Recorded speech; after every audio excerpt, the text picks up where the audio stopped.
Right mga idol, dumating na yung ating quick throttle para sa kay Mamba.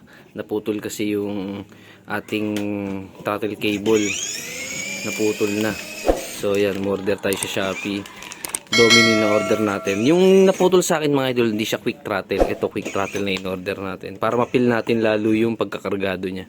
Kasi dati, ayoko nung quick throttle kasi hindi naman ako kargado. Nung pinapalitan ko yun. Ngayon, loaded na tayo.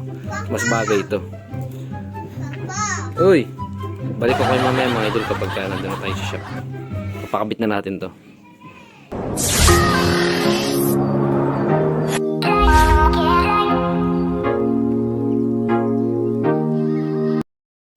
Alright mga idol, ayan, akala ko naputol dyan yung ating wire. Pero mamaya yan pa rin wire na yung gagamitin natin. Dahil yung nabili nating wire kanina pinakita ko is ano siya mga idol, maikli.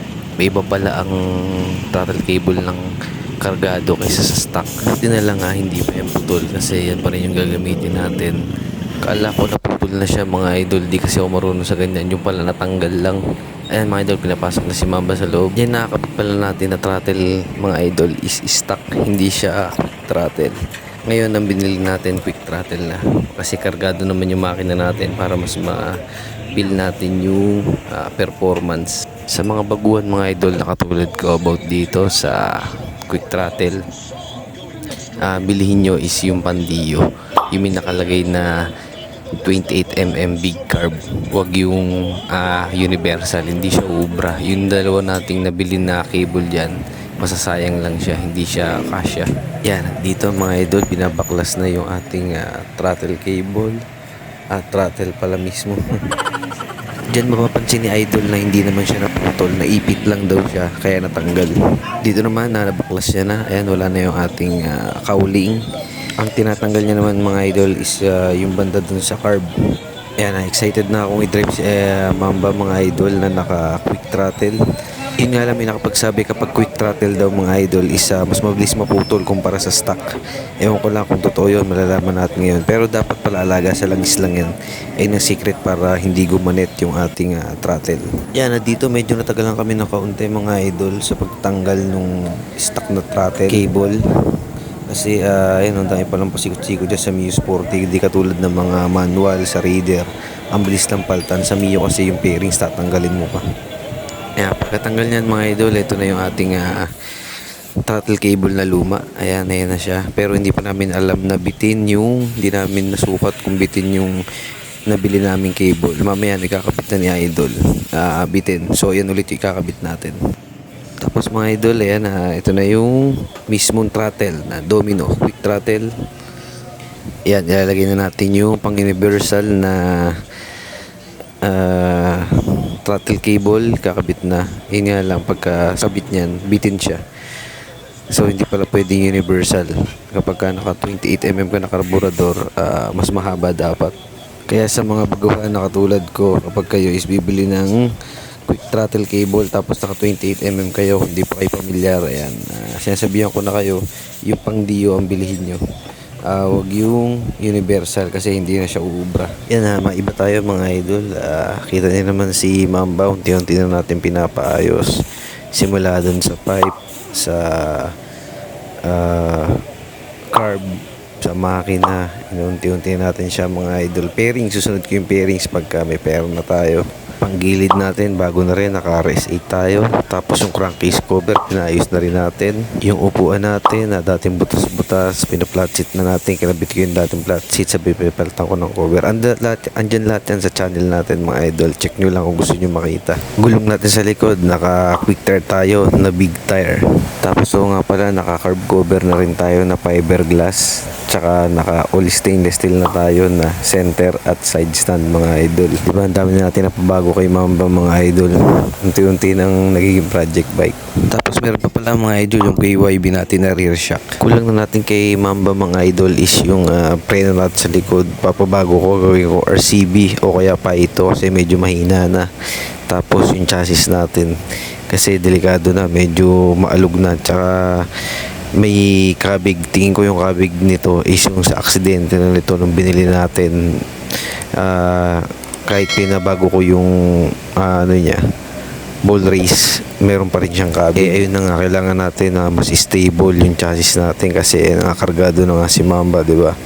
Kaya kailangan natin unti-untiin siyang ipaayos. Project bike na rin naman natin to. Kaya unti-unti lang. Yan, balik na tayo sa topic mga idol. Tapos ito na nga yung latest. Ayan, yung quick throttle natin. Bago na rin ng throttle cable natin. Inaayon na natin sa karga ni Mamba mga idol. Para mas maramdaman natin yung performance niya. Tapos after nun mga idol, testing na si Mamba. Okay naman yung pagkakakabit. Ayan. Tapos kung makikita nyo dyan, naka-BE tayo dyan na pipe. Yun, binago na natin yung stainless steel na pipe natin. Naka-BE tayo ngayon. Kinabukasan mga idol, tatry natin yung quick throttle. Ayan, nilalabas na si Mamba dyan. Ayan, inabot pa tayo ng ulan. Umaulan-ulan na dyan mga idol.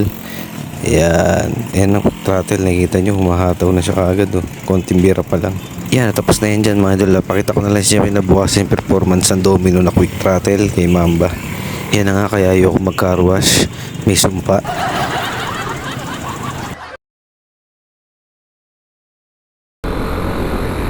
Alright mga idol, ayan mga idol, ito yung sample ng ating quick throttle. Kung gaano siya ka-responsive kumpara sa ating stock na throttle nakaraan. Ito na yung quick throttle natin na yan, Domino, makikita nyo. Try natin siya ihataw. Ayan o, ang bilis ng ano niya. Tsaka lambot.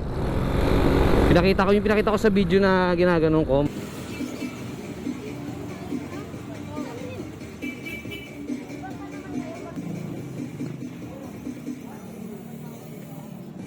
Malambot siya kumpara dun sa dati. Try natin mga idol.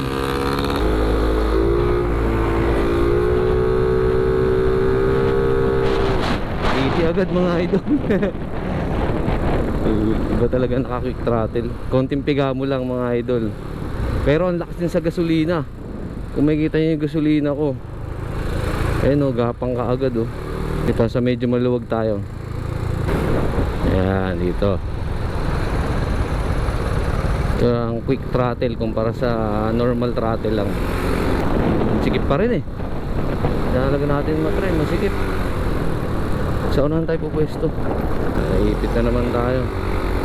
Talaga tayo makapwesto sa may unahan banda. Ito.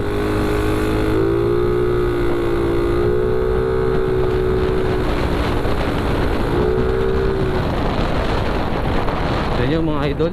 Napaka-smooth, di ba? Bagay na bagay sa kargado pag quick throttle mga idol.